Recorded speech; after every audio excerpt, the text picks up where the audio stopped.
नमस्कार, मैं Anjali Maurya. ISB 24 news में आपका स्वागत है। आइए नजर डालते हैं आज की खबर। नमस्कार, मैं हूं किरणट। आप देख रहे हैं ISB 24 न्यूज। आज हम शांति भवन परिसर पर हो रहे हैं शिव महापुराण के समीप पहुंच चुके हैं। यहाँ पर महाराज द्वारा बताया जा रहा है कि शिव की कथा किस तरह से बताया जा रहा है। आज हम उनसे रूबरू होते हैं और साक्षात्कार लेते हैं कि किस तरह से कथा यहाँ पर कही जा रही है। आइए हम उनसे मिलते हैं और सीधा बात करते हैं और पंडित जी से पूछते हैं कि किस तरह से कथा यहाँ पर कही जा रही है, क्या क्या बातें यहाँ पर बताई जा रही है।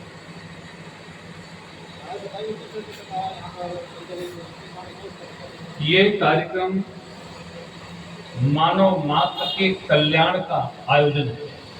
शिव एक ऐसे देवता हैं जिन्होंने विश्व के कल्याण के लिए विश्व पी लिया था। यही हम लोग समाज को शिक्षा देते हैं। सर्वे भवन्तु सुखिनः, सर्वे सन्तु निरामयाः, सर्वे भद्राणि पश्यन्ति, मां कश्चित् दुःख भाग् भवेत्। हमारा वैदिक सनातन धर्म, हमारे ग्रंथ ये सिखाते हैं कि हमें संपूर्ण मानव मात्र का, संपूर्ण प्राणियों का कल्याण करने का यत्न करना चाहिए। हमारे देश के सिद्धांतों पर हम सनातनी लोग मंदिरों से, पूजा घरों से, कथा स्थलों से जय घोष करते हैं। धर्म की जय हो, अधर्म का नाश हो, प्राणियों में सद्भावना हो, विश्व का कल्याण हो। पर बहुत अच्छा। यहाँ पर आप देख रहे हैं कि शिव महापुराण कथा यहाँ पर कही जा रही है और महाराज के कहना यहाँ पर काफी भक्त लोग एकत्रित हो रहे हैं। हम ये जानना चाहेंगे आज की कथा क्या है, कौन से प्रसंग चल रहा है। वर्तमान में भगवान गणेश जी का कल जन्म हुआ था, शिव जी का विवाह हुआ था। आज भगवान गणेश पर आधारित, भगवान कार्तिकेय पर आधारित शत्रु दमन की कथा होगी।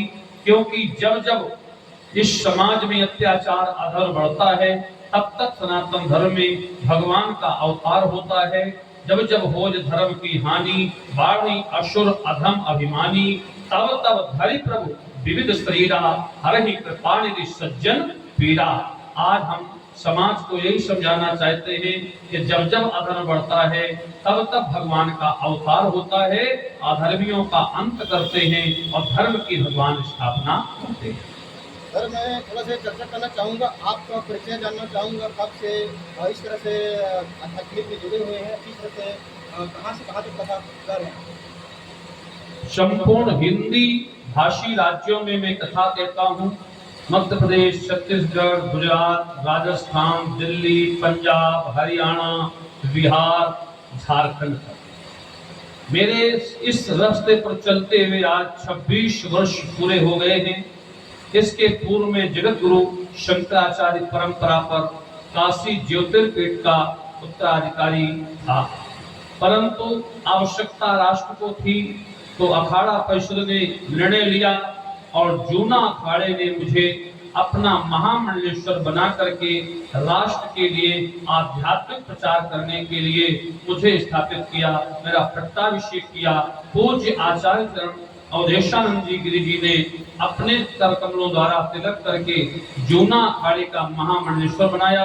मेरा आश्रम मध्य प्रदेश दमोह जिले के पथरिया पर श्री चौमुखनाथ परम धाम नाम से स्थापित है। संपूर्ण देश में राम कथा, शिव पुराण, श्रीमद् भागवत के माध्यम से धर्म का प्रचार करता रहता हूँ। बहुत अच्छा। मैं पूछना ये चाहूँगा, इस मास में विशेषता क्या, इस महीने में जो शिव पुराण यहाँ पर करी जाए। हमारे भगवान शंकर के द्वारा बनाए हुए 12 मास हैं। आज इस कथा को विस्तार से बताऊंगा। 7 दिन भगवान शंकर के बनाए हुए हैं। हर मास, हर दिन, हर क्षण हमारा पवित्र है। भाद्र पक्ष में हमारे तो विशेष ही है, क्योंकि भगवान शंकर की कथा श्रावण में सर्वोत्तम है तो भादों में उससे ज्यादा सर्वोत्तम है। क्योंकि भादों में भगवान योगेश्वर कृष्ण ने जन्म लिया था और भगवान योगेश्वर कृष्ण और भगवान शंकर ये 2 ही अवतार हैं जिन्हें योगेश्वर कहा जाता है। भगवान की भक्ति में हमारे यहाँ कोई दिन नहीं होता। हमारे यहाँ चारों तरफ, चारों दिशाएं, 12 महीने, 8 पहर, 24 घंटे हम भगवान का यज्ञ कर सकते हैं।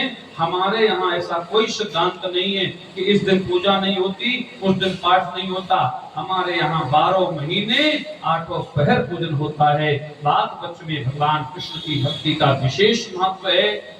आज ही मध्य रात्रि में भगवान योगेश्वर कृष्ण का जन्म हुआ है।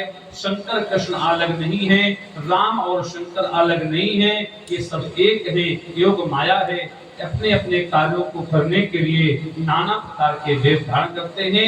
लोगों से पूछा गया, महाराज ये कितने भगवान हैं? मैंने कहा भगवान तो एक ही होता है। बोले कौन है? हमने कहा एक को ब्रह्म, द्वितीयो नास्ति। फिर ये कृष्ण कौन है, राम कौन है? तो निज इच्छा लीला वक्त, भगवान अपनी इच्छा से अपनी इच्छा के अनुसार लीला करते हैं और शरीर को धारण कर लेते हैं। अपनी लीला का संवहन करने के लिए वो स्वरूप बना लेते हैं।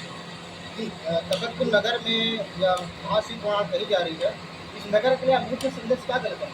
मुख्य संदेश ये देना चाहेंगे कि नगर ये धर्म की नगरी है। क्योंकि मैं भी इस नगर से 15 वर्ष से मेरा आना जाना है, बहुत सारे मेरे शिष्य हैं।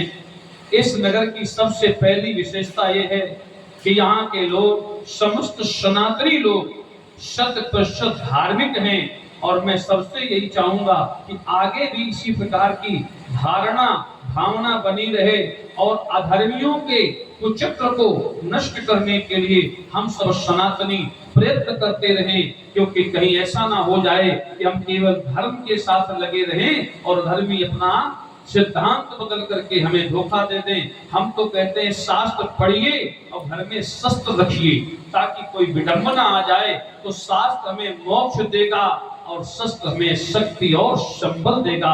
हर घर में शास्त्र होना चाहिए और हर घर में शस्त्र होना चाहिए।